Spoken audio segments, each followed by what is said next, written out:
निर्भया के माता पिता को इंडिया गेट पर मार्च करने की नहीं मिली इजाजत। अब जंतर मंतर पर होगा प्रदर्शन। सोमवार को सुप्रीम कोर्ट में सुनवाई।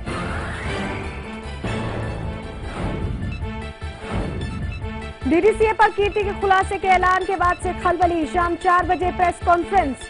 स्टिंग के जरिए कर सकते हैं फर्जी कंपनियों का भंडाफोड़।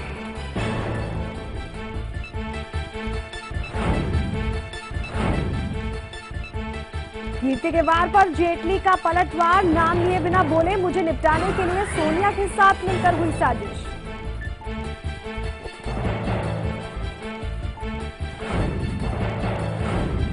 मध्य प्रदेश के खूनी घोटाले में पूर्व मंत्री जमानत पर रिहा। व्यापम से जुड़े 5 मामलों के आरोपी लक्ष्मीकांत जेल से आए बाहर।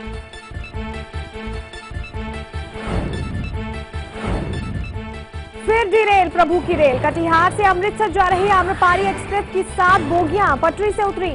कोई हताहत नहीं।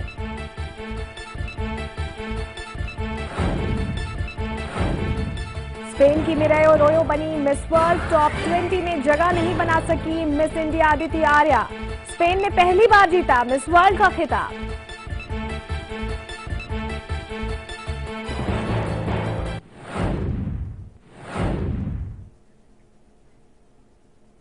नमस्कार, मैं हूं आपके साथ सलोनी श्रीवास्तव अजमेरा और आप देख रहे हैं लाइव इंडिया। और चलिए अहम खबर से बुलेटिन की शुरुआत करते हैं। निर्भया के कातिल की आज रिहाई है। रिहाई की प्रक्रिया पूरी कर ली गई है।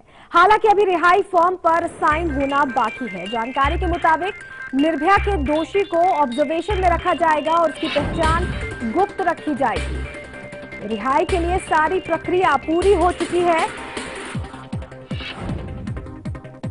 फॉर्म पर अब बस साइन होना ही बाकी रह गया, यानी आखिरी मुहर फॉर्म पर लगनी बाकी रह गई है।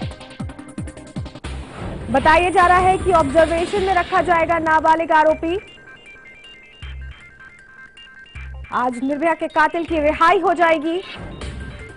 तमाम कोशिशें की गई लेकिन कानूनी प्रावधानों के आगे कोई कुछ नहीं कर पाया। विवेक शर्मा हमारे सहयोगी हमारे साथ जुड़ गए। विवेक, जैसा कि बताया जा रहा है सिर्फ फॉर्म पर साइन होना बाकी रह गया, बाकी सारी चीजें कर ली गई हैं। क्या जो सोमवार को सुनवाई होने वाली है सुप्रीम कोर्ट में, उससे इस पर कोई असर नहीं पड़ सकता? हालांकि रिहाई पर रोक से इनकार कर दिया है सुप्रीम कोर्ट ने, लेकिन क्या लगता है कुछ इसमें अभी भी पेच है? सलोनी, बात की जाए तो रिहाई के जो भी कागजात थे वो पूरे हो चुके हैं। फॉर्म वो भरा जा चुका है, साइन होने बाकी है। साइन होने के बाद नाबालिग को रिहा कर दिया जाएगा और हो सकता है कि उसे ऑब्जर्वेशन होम में रखा जाए। जिस तरह से बात की जाए तो सुप्रीम कोर्ट में सुनवाई सोमवार को है। तो अभी तक फिलहाल जैसे कोर्ट ने रिहाई पर रोक लगाने से मना कर दिया है, तो कहीं ना कहीं साफ है कि फिलहाल जो है रिहाई के जो कागजात हैं वो पूरे हो चुके हैं, साइन होने बाकी हैं। तो अब देखना होगा कि कुछ ही घंटों में क्या होने वाला है, क्योंकि साफ जो पूरी तस्वीर है वो कुछ ही घंटों में साफ हो जाएगी और उसके बाद ही पता चल पाएगा कि आखिरकार कितने बजे जो है नाबालिग की रिहाई होगी या फिर उसकी रोक लगेगी। फिलहाल जिस तरह से बात की जाए तो सुनवाई कल है, अभी तक रोक नहीं लगी है, तो कहीं ना कहीं रिहाई की प्रक्रिया जो है वो चालू है और इस मामले में अब सिर्फ साइन होने बाकी है फॉर्म के ऊपर। विवेक, क्या जानकारी मिल रही है कब तक साइन हो पाएगा? क्योंकि पहले खबर आ रही थी शाम 5 बजे तक रिहा किया जाएगा। ये बात की जाए तो कुछ ही घंटों की बात है। कहीं ना कहीं सूत्रों का साथ ये कहना है कि फिलहाल साइन होने की प्रक्रिया बाकी है। जैसे ही ऑफिसर आएंगे और साइन करेंगे तो उसके बाद नाबालिग को रिहा कर दिया जाएगा। वेट किया जा रहा है जब वो आएंगे साइन करेंगे। जिस तरह से बात की जाए तो अभी फिलहाल जो है फॉर्म भरने की प्रक्रिया पूरी हो चुकी है। सूत्रों का साथ ये कहना है कि बस वो इंतजार है साइन का। विवेक, आप हमारे साथ जुड़े रहिएगा, आपके पास वापस लौटेंगे। तो बस एक साइन रह गया और उसके बाद ये आरोपी रिहा हो जाएगा। निर्भया के कातिल की रिहाई की प्रक्रिया पूरी कर ली गई है, जैसा कि हमने आपको बताया। वहीं इस रिहाई के खिलाफ निर्भया के माता पिता इंडिया गेट पर प्रदर्शन की बात कर रहे हैं। हालांकि दिल्ली पुलिस ने उन्हें इंडिया गेट पर प्रदर्शन की अनुमति देने से इनकार कर दिया है। दिल्ली पुलिस ने निर्भया के मां बाप को जंतर मंतर पर प्रदर्शन करने की अनुमति दे दी है, लेकिन फिलहाल इंडिया गेट पर प्रदर्शन नहीं कर पाएंगे। विवेक हमारे साथ लगातार जुड़े हैं। विवेक, कोशिश कर रहे थे इंडिया गेट पर प्रदर्शन करने की, लेकिन नहीं हो पाए। जंतर मंतर पर प्रदर्शन की अनुमति दी गई है, लेकिन अभी इस प्रदर्शन का क्या लगता है कुछ असर होगा? क्योंकि अभी तक कोशिशों के बाद कोई असर नहीं हुआ। बिल्कुल, बात की जाए तो कल भी निर्भया के माँ बाप ने जो है सुधा गृह के बाहर प्रदर्शन किया था, उस वक्त पुलिस को डिटेन करना पड़ा था। आज वो इंडिया गेट पे प्रदर्शन करने जाने वाले थे कुछ छात्र संगठनों के साथ, पर फिलहाल पुलिस के साथ कहना है कि परमिशन नहीं, क्योंकि इंडिया गेट पर धारा 144 लागू की गई है। जंतर मंतर पर वो अपना प्रदर्शन कर सकते हैं और जो लोग इंडिया गेट पे खड़े हुए थे, कुछ लोग जो इकट्ठे हुए थे, पुलिस ने उन्हें जंतर मंतर की तरफ मूव होने को भी कहा है। तो साफ है कि पुलिस ने साफ मना कर दिया है इंडिया गेट पर परमिशन देने से, क्योंकि धारा 144 लागू है और उन्हें जंतर मंतर के लिए कहा गया कि आप जंतर मंतर में जाइए और वहां पे प्रोटेस्ट कीजिए। तो अब देखना होगा कि आखिरकार निर्भया के माँ बाप क्या डिसाइड करते हैं। बिल्कुल, क्या फैसला लेते हैं अभी इस पर थोड़ा इंतजार करना पड़ेगा। लेकिन जिस तरह की स्थितियां बनी हुई हैं विवेक, तमाम बातें कही गई और कोशिशें भी की गई, प्रदर्शन भी किए गए, लेकिन उसका असर नहीं हो सकता क्योंकि कानूनी प्रावधानों के आगे किसी का जोर नहीं चलता है। आज जो प्रदर्शन होने वाला है, क्या लगता है लोग जुड़ेंगे वहां पर? और उनके माता पिता से क्या आपकी बात हुई है? जंतर मंतर पर अनुमति मिल गई तो करेंगे वो प्रदर्शन? बिल्कुल, जिस तरह से बात की जाए तो छात्र संगठन जो है कहीं वो निर्भया के माँ बाप के साथ जाएंगे और वो उनके साथ प्रदर्शन करेंगे। निर्भया के माँ बाप का साफ ये कहना है कि वो कोशिश करेंगे इंडिया गेट जाने की, और अगर ऐसा नहीं हुआ तो वो जहां भी मुमकिन मिलेगा वहां पे प्रोटेस्ट करेंगे। पर देखना होगा कि आखिरकार वो जंतर मंतर जो पुलिस ने कहा है कि वहां पे प्रोटेस्ट कर लिया जाए, वहां की बात मानते हैं या नहीं मानते हैं। अहम बात यह है कि निर्भया के माँ बाप लगातार कह रहे हैं कि उन्हें पूरी तरह से इंसाफ नहीं मिला है, जुर्म की जीत हुई है और कहीं ना कहीं उनकी हार हुई है। काफी निराश है, काफी हताहत है वो लोग। उनका साथ ही कहना है कि नाबालिग को कठोर से कठोर सजा मिलनी चाहिए, पर कानून की कमजोरी की वजह से वो छूट गया। जिस तरह से रिहाई की बात चल रही है, साफ है कि वो काफी परेशान है, काफी दुखी है। आज प्रोटेस्ट करेंगे। अभी तक फिलहाल जिस तरह से स्वाति मालीवाल रात को सुप्रीम कोर्ट गई थी, उनका वहां पे अर्जी लगाई थी, पर सुनवाई कल है, पर रोक जो है लगाई नहीं गई है सुप्रीम कोर्ट ने। तो साफ है कि कहीं ना कहीं बिल्कुल हताश है और काफी उनकी मनोदशा भी खराब है, क्योंकि जिस चीज की उम्मीद थी, उन्हें उम्मीद थी कि उन्हें इंसाफ मिलेगा, लेकिन उन्हें इंसाफ नहीं मिला है और इससे काफी परेशान है। जंतर मंतर पर फिलहाल प्रदर्शन की अनुमति उन्हें दिल्ली पुलिस की तरफ से दी गई है। बहुत शुक्रिया विवेक जुड़ने के लिए और तमाम जानकारियां साझा करने के लिए। दिल्ली के निर्भया गैंग रेप कांड में आज नाबालिग दोषी की रिहाई होनी है, लेकिन इससे ये मामला आधी रात को सुप्रीम कोर्ट पहुंच गया। दिल्ली महिला आयोग की अध्यक्ष स्वाति मालीवाल ने आधी रात को सुप्रीम कोर्ट का दरवाजा खटखटाया। चीफ जस्टिस के यहां विशेष अनुमति याचिका दायर कर नाबालिग दोषी की रिहाई रोकने की मांग की। इसके बाद आधी रात में ही चीफ जस्टिस ने दिल्ली महिला आयोग की याचिका को जस्टिस आदर्श कुमार गोयल और जस्टिस उदय ललित की वेकेशन बेंच के पास भेज दिया, लेकिन वेकेशन बेंच ने मामले पर तुरंत सुनवाई करने के बजाय सोमवार को सुनवाई करने का फैसला किया। आयोग के अध्यक्ष स्वाति मालीवाल ने कहा कि वो चाहती हैं कि कोर्ट सुनवाई तक दोषी की रिहाई न करे। तो आपको हम सिलसिलेवार तरीके से बताते हैं ग्राफिक्स के जरिए कितने बजे क्या कुछ हुआ। 12 बजे चीफ जस्टिस के घर पहुंची स्वाति मालीवाल, जिसके बाद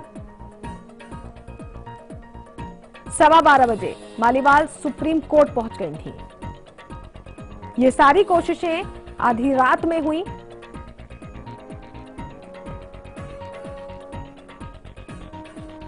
एक बजे करीब सुप्रीम कोर्ट से बाहर निकली स्वाति मालीवाल और उसके बाद उन्होंने जानकारी दी। क्या जानकारी दी ये भी आपको बताते हैं। जस्टिस गोयल के घर पहुंची 1:20 पर। ये कोशिशें की गई, लेकिन काफी देर हो गई इन कोशिशों के लिए, ये कहा निर्भया की मां ने। 2 बजे जस्टिस गोयल के घर से बाहर निकली। आज हो रही नाबालिग की रिहाई से निर्भया के माता पिता बेहद निराश हैं। इंसाफ की राह देख रहे निर्भया के पिता से बात की लाइव इंडिया संवाददाता आरती पांडे ने। निर्भया केस में नाबालिग आरोपी की रिहाई को रोकने के लिए तमाम कोशिशें की जा रही हैं। इस समय हमारे साथ निर्भया के पिता हैं। सर, सबसे पहले हम जानना चाहते हैं कि जिस तरह से हाईकोर्ट का ये आदेश आया था कि उसकी रिहाई को रोका नहीं जा सकता है, उसके बाद भी क्या आपके दिल में कहीं ना कहीं उम्मीद है कि कोशिशें की जाए तो उसकी रिहाई शायद रुक पाए? देखिए, कोशिश करने पे सब कुछ होता है। रिहाई तो हो चुकी है, 2 दिन पहले ही शायद वहाँ से तो हट चुका है, लेकिन किसी कस्टडी में है, जैसे भी है। अगर सरकार चाहती तो उसको रोक सकती थी, अभी भी चाहे तो रोक सकती है, लेकिन दिल्ली सरकार कोशिश कर रही है, लेकिन ये कोशिश बहुत पहले करना चाहिए था। जो आज दिखा रहे हैं लोग, ये हमारे समझ से परे की चीज़ है। आपको लगता है कि ये जो कोशिशें हैं, जो दिल्ली सरकार ने सुप्रीम कोर्ट में जाकर, दिल्ली महिला आयोग ने सुप्रीम कोर्ट में जाकर आधी रात को दरख्वास्त की है कि इस मामले की सुनवाई होनी चाहिए, आपको लगता है ये कोशिशें पहले होनी चाहिए थी? बिल्कुल पहले होनी चाहिए थी। हम कोई पार्टी वाले तो हैं नहीं, कोई हमारा किसी पार्टी से कोई संबंध नहीं है, इसलिए मैं कुछ कर नहीं सकता। लेकिन जिस तरह से लोग कर रहे हैं, ये बहुत पहले करना चाहिए था। मान लीजिए हाई कोर्ट से फैसला आया, जैसा भी आया, तो इनको शनिवार को सुबह ही करना चाहिए सब चीज़ें, रात का कोई मतलब नहीं बनता। लेकिन चलिए, अगर शायद कुछ इसमें बात बन जाए तो अच्छा होगा समाज के लिए। एक आखिरी सवाल मेरा रहेगा कि आपको लगता है कि केंद्र सरकार को भी कुछ इसमें कुछ कदम उठाने चाहिए, या दिल्ली सरकार से आपकी उम्मीद है, या आप उम्मीद करते हैं कि दोनों अगर सरकारें मिल जाएं तो कुछ ना कुछ समस्या का हल जरूर निकलेगा? देखिए, मिलकर दोनों को ही करना चाहिए, क्योंकि एक निर्भया की बात नहीं है, पूरे समाज की बात है। तो समाज की सुरक्षा की दृष्टि से देखते हुए केंद्र हो चाहे राज्य हो, इन दोनों को आपस में मिलकर के महिलाओं की सुरक्षा करनी चाहिए। जो आज 2-2 साल 2.5 साल के बच्चों के साथ रेप हो रहा है, ये भारत के लिए क्या समाज के लिए बहुत घृणा का पात्र है। लेकिन सरकार शायद इस पर अमल अभी नहीं कर रही है। उसको और इंतज़ार है कि और बहुत सारी बच्चियों के साथ ऐसा हो जाए तो कभी शायद सोचेंगे। लेकिन ये गलत हो रहा है, सरकार को पहले सोच लेना चाहिए, और नहीं सोचा तो अब सोच लो, दोनों मिलकर सोचो कि आपको करना क्या है। शुक्रिया लाइव इंडिया से बात करने के लिए। तो एक पिता का दर्द आपने सुना, और कहीं ना कहीं निर्भया के पिता को लगता है कि दिल्ली सरकार और केंद्र सरकार को मिलकर तमाम कोशिशें करनी चाहिए ताकि किसी भी तरह से ये जो नाबालिग आरोपी है इसकी रिहाई को रोका जा सके। कैमरा पर्सन अमित शर्मा के साथ आरती पांडे, लाइव इंडिया, दिल्ली। निर्भया की मां के मन में इंसाफ की उम्मीद है तो नाबालिग की रिहाई पर गुस्सा भी है। निर्भया की मां ने अपने मन के भाव जाहिर किए लाइव इंडिया से बातचीत में। निर्भया केस में नाबालिग आरोपी की रिहाई के आदेश के बाद निर्भया की मां को लगा था कि कहीं ना कहीं इंसाफ हार गया है और क्राइम जीत गया है। निर्भया की इस समय मां हमारे साथ हैं। मैम, आपको कहीं ना कहीं लगता है कि फिलहाल जो तमाम कोशिशें होनी चाहिए इस नाबालिग आरोपी को, क्योंकि इसने सबसे ज्यादा दरिंदगी इसी ने की थी, और इसको रोकने के लिए जो कोशिशें होनी चाहिए काफी देरी से हुई है, क्योंकि दिल्ली सरकार ने सुप्रीम कोर्ट में कल देर रात को जाके दरवाजा खटखटाया कि इसकी रिहाई रोकने के लिए कार्रवाई हो। इसके रिहाई रोकने के लिए कोई कार्रवाई हुई ही नहीं है। सारी कार्रवाई जो हुई है इसको बचाने के लिए है। इसको पूरी कायनात, हमारी पुलिस प्रशासन, सरकार, कानून व्यवस्था सब इसको बचाने के लिए कार्रवाई किए हैं। निर्भया को इंसाफ के लिए किसी ने कार्रवाई नहीं किया है। क्या मैं जब रोड पे उतर गई तब दिल्ली पुलिस को दिल्ली सरकार को ख्याल आया कि हमें सुप्रीम कोर्ट जाना चाहिए? तो हाई कोर्ट का फैसला शुक्रवार को आया, शुक्रवार था दिन, शनिवार पूरा दिन था। सरकार को क्यों नहीं समझ आया कि नहीं हमें सुप्रीम कोर्ट जाना चाहिए? जब मैं रोड पे उतर के प्रदर्शन करने लगी तब उनको समझ आया कि नहीं हमें सुप्रीम कोर्ट जाना चाहिए। तो मुझे ये नहीं मायने रखता है कि वो सुप्रीम कोर्ट गए, लेकिन मुझे मायने ये रखता है कि आज वो छूट जाएगा, क्योंकि हाई कोर्ट ने कहा था। जब मैं मानती कि नहीं हमारे लिए कुछ सोचा जा रहा है, कि सुप्रीम कोर्ट उसको कहती कि नहीं कल तक उसको रोका जाए, सोमवार के बाद सोमवार को सुनवाई होगी, तब मैं मानती, चाहे उम्मीद करती कि नहीं हमारे हक में फैसला आएगा। लेकिन उसको रिहाई पे रोक नहीं लगी है, तो मेरे लिए मायने ये रखता है कि मेरे बेटी का एक दोषी छूट गया। शुक्रिया बहन बात करने के लिए हमसे। तो ये थी निर्भया की मां। एक मां का दर्द आपने सुना। दर्द इस बात का है कि निर्भया के साथ जो दरिंदगी हुई उसके बाद भी इस तरह की घटनाएं नहीं रुकी, और कहीं ना कहीं ये मानती हैं इसके लिए दिल्ली सरकार और साथ ही केंद्र सरकार भी दोषी है, जिन्होंने अब तक इस तरह की घटनाओं को रोकने के लिए जो जरूरी सख्त कानून होने चाहिए थे वो नहीं बनाए। कैमरा पर्सन अमित शर्मा के साथ आरती पांडे, लाइव इंडिया, दिल्ली। तो उनकी बातों से ही लग रहा था किस तरह की तकलीफ उनके अंदर है, किस तरह का दर्द उनका है, क्योंकि कातिल है, बलात्कारी है, हत्या का जिम्मेदार है, लेकिन फिर भी कानूनी प्रावधानों के चलते आज रिहा हो रहा है। रुक रहे एक छोटी सी ब्रेक, लीजिए लौटते हैं।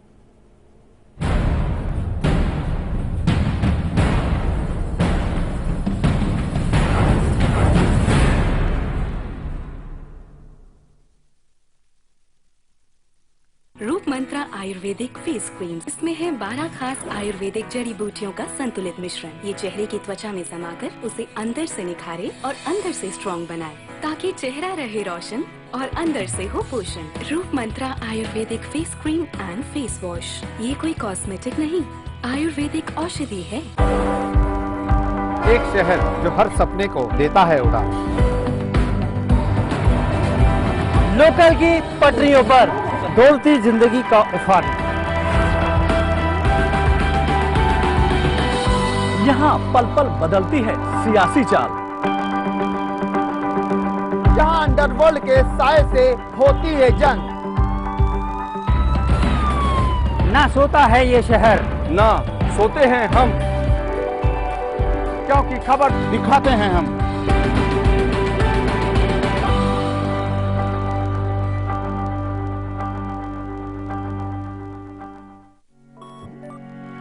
अब आप न्यूज के रहेंगे और भी ज्यादा करीब लाइव इंडिया ऐप के साथ। सिर्फ एक टच और आप हो जाएंगे न्यूज अपडेट, कभी भी कहीं भी।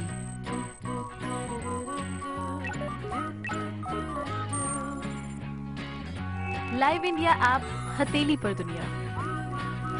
डाउनलोड करें गूगल प्ले स्टोर और ऐप स्टोर से। राजनीति के गलियारे की हर खबर, संसद से सेमिनार सीआर तक, नजर है प्रधानमंत्री कार्यालय की गहमा गहमी पर। दिखाएंगे बंद कमरों की फाइलों और फैसलों का सच, रखेंगे पैनी नजर, लाएंगे हर खबर आपके पास पूरे भरोसे के साथ। लाइव इंडिया, खबर हमारी, फैसला आपका।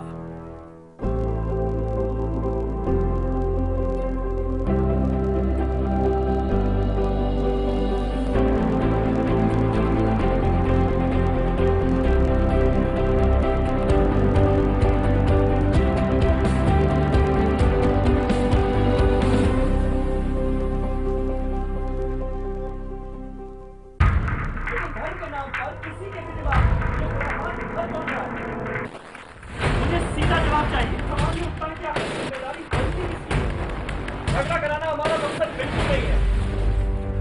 मेरे सवाल का जवाब क्यों नहीं दे रहे? जिम्मेदारी तो आपकी सरकार की भी है ना, जवाब आपको भी देना पड़ेगा।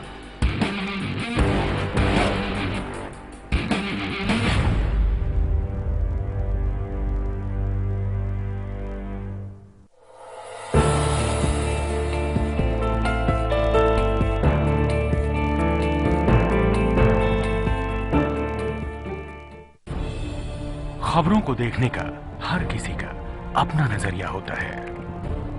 मैं तो सिर्फ सवाल उठाता हूं, आपके सवाल आपकी आवाज बनकर। लाइव इंडिया, खबर हमारी, फैसला आपका।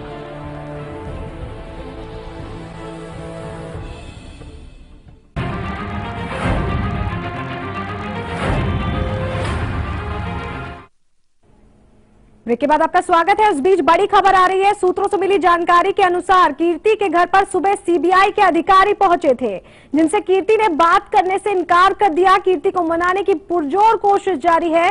सुबह से ही बीजेपी के वरिष्ठ नेताओं के फोन आ रहे हैं। इस वक्त की बड़ी खबर आपको बता दें, कीर्ति आजाद के घर सीबीआई अधिकारी पहुंचे थे। सूत्रों के हवाले से ये जानकारी मिल रही है। कीर्ति ने बात करने से साफ इनकार कर दिया। तो लगातार इस रो में तमाम बड़ी खबरें आ रही हैं और उसी से जुड़ी खबर आपको बता दें, कीर्ति आजाद के घर सीबीआई अधिकारी पहुंचे थे। आज कीर्ति आजाद प्रेस कॉन्फ्रेंस करने वाले हैं। विकास चंद्रा हमारे सहयोगी हमारे साथ जुड़ गए हैं ज्यादा जानकारी लेकर। विकास, प्रेस कॉन्फ्रेंस से पहले सीबीआई अधिकारी पहुंच रहे हैं, तमाम मान मनोवल की कोशिशें भी की जा रही हैं। कैसे देखें सीबीआई अधिकारी को पहुंचने का ये जो नया अपडेट आया उसको, और ये मना करने से इनकार कर दिया, ये भी जानकारी मिली है।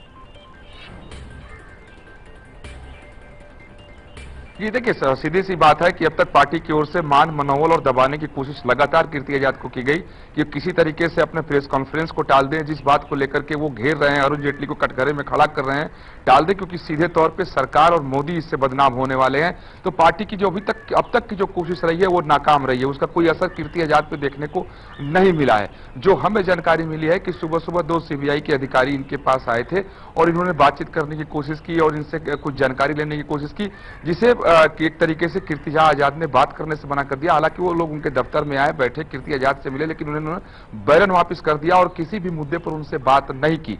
तो हम ये कह सकते हैं कि ये साम दाम दंड भेंट की नीति अब शायद अपनाई जा रही है सरकार और पार्टी की तरफ से, जो किसी तरह पार्टी की जो होने वाली फजीयत है वो फजीयत ना हो, वो बच जाए। लेकिन जो कीर्ति आजाद का तेवर है, उस तेवर से ऐसा नहीं लगता है कि वो किसी भी दबाव में फिलहाल आने वाले हैं, क्योंकि वो अपनी पूरी तरह से तैयारी कर चुके हैं और आज 4 बजे जो खुलासा करने वाले हैं उसी की तैयारी में वो लगे हुए हैं। ठीक हम उनके घर के बाहर अंदर वो बैठ करके अपने लोगों के साथ लगातार कागज को देख रहे हैं और हर पॉइंट को उठाना चाहते हैं अपने प्रेस कॉन्फ्रेंस में, जिससे कि अरुण जेटली और पूरी बीसीसीआई कटघरे में खड़ा हो जाए। तो हम कह सकते हैं कि साम दाम दंड भेद की नीति के तौर पर इसे देखा जाना चाहिए, क्योंकि बीजेपी नेताओं के लगातार फोन आ रहे हैं, उसके बाद अगर सीबीआई के अधिकारी आ रहे हैं तो वाकई ये चौंकाने वाली बात है। बिल्कुल कीर्ति, कहीं ना कहीं ये ठान कर बैठे हैं कि प्रेस कॉन्फ्रेंस करेंगे चाहे कितनी भी कोशिशें कर लें, क्योंकि सीबीआई के अधिकारी जैसे कि जानकारी मिली पहुंचे लेकिन बात करने से इनकार कर दिया। क्या लगता है विकास, अब जो एक तरह से सिलसिलेवार तरीके से कोशिशें की जा रही उसको नकारते हुए कीर्ति आजाद ये बताने की कोशिश कर रहे हैं कि जो उनकी मुहिम थी, जो लंबे समय से वो क्रिकेटर रहे, उन्होंने कई पुरस्कार भी दिलाए हैं, काफी अच्छा उनका योगदान रहा है क्रिकेट के लिए, तो वो नेता से पहले क्रिकेटर हैं और वो बात उठाएंगे चाहे कितना भी दबाव बनाने की कोशिश की जाए, वो ये साफ कर रहे हैं बार बार। जी बिल्कुल बिल्कुल सही कहा आपने। कीर्ति आजाद यही बार बार कह रहे हैं कि वो एक नेता के तौर पर नहीं, वो क्रिकेटर के तौर पे पहले हैं, और क्रिकेट में अगर कोई भ्रष्टाचार हो रहा है तो उठाना उनका कर्तव्य है।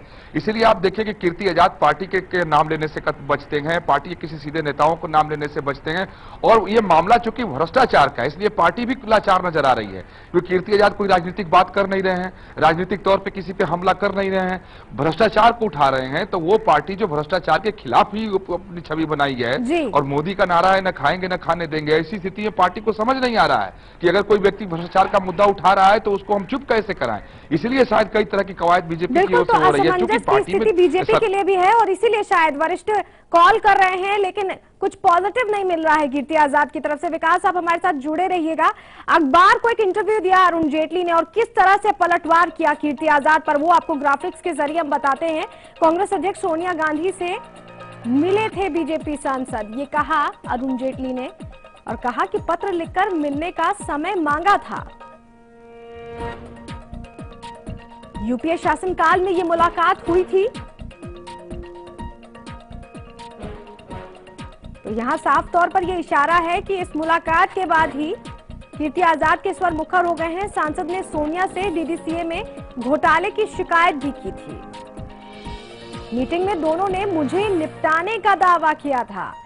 अरुण जेटली ने यह बात कही है, यानी वो साफ तौर पर यह कहना चाह रहे हैं कि कांग्रेस के साथ मिले हुए हैं कीर्ति आजाद। वहीं कीर्ति आजाद पर निशाना साधने के बाद अब कीर्ति आजाद ने भी इस पर प्रतिक्रिया दी है और पलटवार किया। क्या कुछ उन्होंने कहा, चलिए आपको यह भी बता देते हैं, ग्राफिक्स के जरिए बताते हैं आपको उन्होंने क्या कहा। बारे में उठाई तो मालूम नहीं, यदि आपका आशय मेरी तरफ में है तो ये बेसलेस है और इंसान को तथ्यों के साथ बात करना चाहिए। जहां तक सोनिया जी की बात है, मेरे पिताजी सबसे कम उम्र वाले एमपीओ में से एक थे जो 1952 से थे, और मैं उनको तब से जानता हूं जब से मैंने होश संभाला है। तो इसमें जब कभी इस प्रकार से कोई बात करता है ना, तो उसको कम से कम तथ्यों को देख लेना चाहिए। और जिस व्यक्ति ने भी ये बात की है उसके भी तो बड़े अच्छे ताल्लुकात हैं सभी दूसरे पार्टियों के साथ में। इसका मतलब कि वह भी गड़बड़ी कराता रहा है। अरे किसी के बोल देने से नहीं होता। अगर यही बात थी तो मेरे भाई को जिसको डीआईबी बनना था उसको सुपरसीड क्यों कर दिया, और आज वही मेरा भाई जो चीफ कमिश्नर सीआईसी का बनने वाला था उसको वो कैसे सुपरसीड हो गया।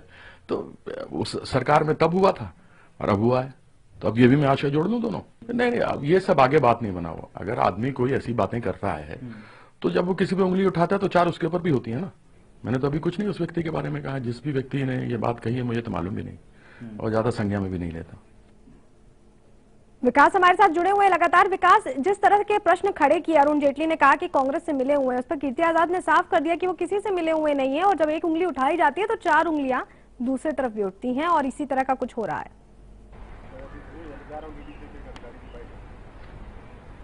ये देखिए, अरुण जेटली जैसे कद्दावर व्यक्ति अगर इस तरह की बात करता है कि वो जाकर के सोनिया गांधी से मिल गए हैं, उन्हें निपटाने की कोशिश की जा रही है, तो वाकई अब इसमें दाल में काला नजर जरूर आ रहा है। क्योंकि जो अरुण जेटली की शख्सियत है, जो अरुण जेटली का कद है, उनकी जो राजनीतिक पहुंच है, राजनीतिक पकड़ है, न सिर्फ बीजेपी, अरुण जेटली बीजेपी के इकलौते ऐसे नेता है कि जिनके दोस्त और शुभेच्छुक सभी दलों में हैं, और जो बीजेपी में जिसकी तूती बोलती है वो अपने एक सांसद के लिए ऐसी बात करता है तो वाकई हैरानी की बात है।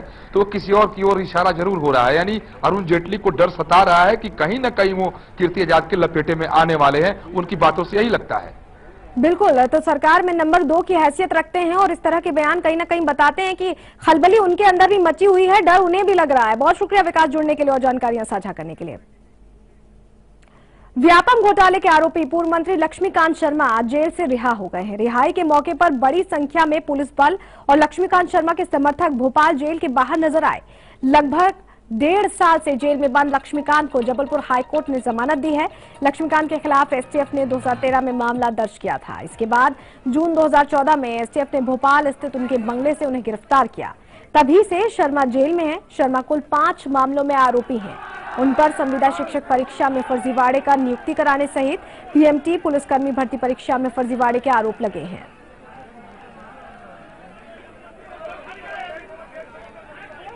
भरत शास्त्री हमारे सहयोगी हमारे साथ जुड़ गए। भरत, लंबे समय बाद लक्ष्मीकांत शर्मा रिहा हुए हैं और जिस तरह की भीड़ दिखाई दे रही है, समझ में यह आ रहा है कि इतना कुछ होने के बावजूद भी उनकी जो फॉलोइंग है उस पर असर नहीं पड़ा है। देखिए, 18 महीने के बाद ये लगातार इन पे पहले 2 मामले थे, तो धीरे से इनके जेल के अंदर ही 5 मामले और हो गए, तो 7 मामलों में इनको जमानत मिलती गई और उसके बाद लगातार 3 मामलों में पिछले 2 दिनों में जमानत मिली, जिसके बाद आज ये रिहा हुए। कहे पार्टी ने तो बड़ी दूरी बनाए रखी, बीजेपी पार्टी का एक भी झंडा और एक भी कार्यकर्ता और एक भी वहां पे कोई नेता उनको लेने या किसी तरीके की विशेष देने नहीं पहुंचा। अलबत्ता उनके जो कॉन्स्टिट्यूंसी के लोग हैं वो तमाम वहां पहुंचे और एक तरीके से पूरी तरीके से वहां शक्ति प्रदर्शन किया नजर आया। जी बिल्कुल, शक्ति प्रदर्शन जरूर किया गया, लेकिन ये एक बात गौर करने वाली रही कि पार्टी ने फिलहाल किनारा कर लिया है। बहुत शुक्रिया भरत, जुड़ने के लिए और जानकारियां साझा करने के लिए। और इसी के साथ रुक रहे एक छोटे से ब्रेक के लिए जल्द लौटते हैं। बने रहिए लाइव इंडिया के साथ।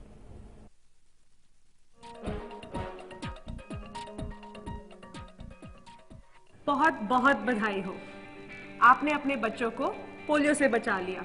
लेकिन जब तक दुनिया में पोलियो का एक भी केस है, पोलियो का खतरा बना हुआ है। इसीलिए अब सरकार देश में पोलियो इंजेक्शन की शुरुआत कर रही है, ताकि आपके बच्चे को मिले डबल सुरक्षा। याद रहे, पोलियो की तीसरी खुराक के साथ जरूर दिलवाएं पोलियो का इंजेक्शन। अधिक जानकारी के लिए अपने पास के स्वास्थ्य केंद्र, एएनएम या आशा दीदी से संपर्क करें। आपका साधारण टैंक में लगातार प्रॉब्लम, तो प्लम्बर के साथ ऐसा करीबी रिश्ता जुड़ेगा ही। ले आइए सिंटेक्स का triple layered water storage solution. Sintex, we make sense. राजनीति के गलियारे की हर खबर, संसद से 7 RCR तक नजर है प्रधानमंत्री कार्यालय की गहमा गहमी पर। दिखाएंगे बंद कमरों की फाइलों और फैसलों का सर। रखेंगे पैनी नजर, लाएंगे हर खबर आपके पास पूरे भरोसे के साथ। लाइव इंडिया, खबर हमारी, फैसला आपका।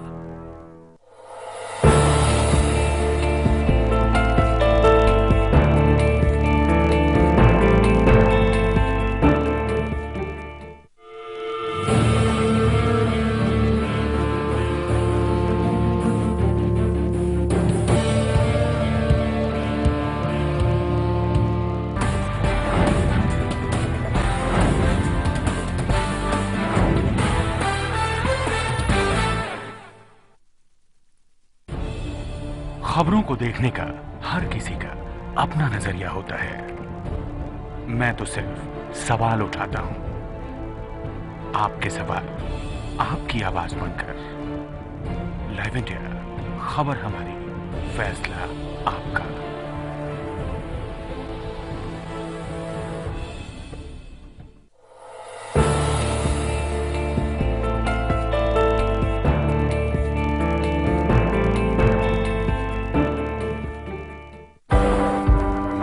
एक शहर जो हर सपने को देता है उड़ान। लोकल की पटरियों पर डोलती जिंदगी का उफान। यहाँ पल पल बदलती है सियासी चाल। जहां अंडरवर्ल्ड के साए से होती है जंग। ना सोता है ये शहर, ना सोते हैं हम, क्योंकि खबर दिखाते हैं हम।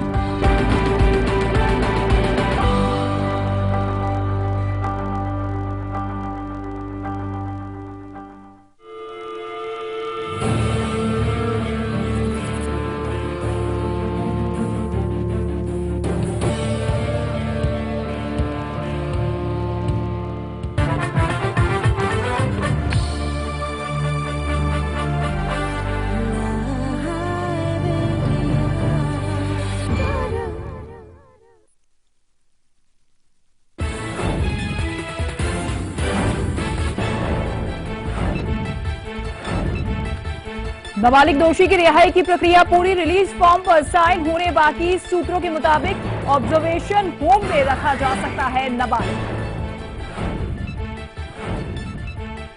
निर्भया के माता पिता को इंडिया गेट पर मार्च की नहीं मिली